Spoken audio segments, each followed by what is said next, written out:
Polícia Trânsito Município Dili prende motorizada Sanulo Racing Lima, inclui carreta pesado roda Sanulo durante a celebração festa Natal. A jornalista Cira segunda-feira loron Ranulo Racing Neng, fulan dezembro tina rihundua Ranulo Racing Rua. Comandante Trânsito Município Dili, Inspetor-Chefe Domingos Sarmento Gama Hateteng. Iha loron Ranulo Racing Hat fulan dezembro, Polícia Trânsito prende motorizada Sanulo Racing Lima, nebe contra a Lei Código Estrada. A relata dele é dia 24.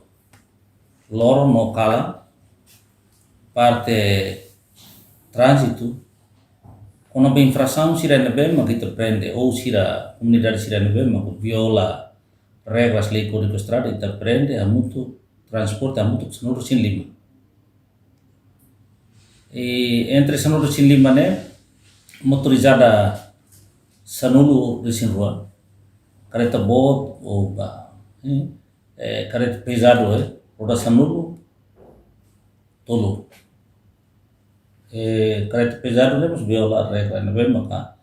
Depois conjunto saya na kata label hal circulação e lorong, mas besi hal circulação e lorong.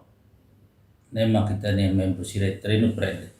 Inspetor-Chefe Domingos Gama Haktuertang, número movimento transporte na capital dele durante a festa Natal aumenta, compara o tempo bem antes da festa Natal. Lorong bot Natal di 24 25 e a capital dele está vou tirar internet, também número de transporte aumenta, a razão também o município Sanulo Racing Rua, inclui Raioa, Parvez, nós mais concentrado tu é dele.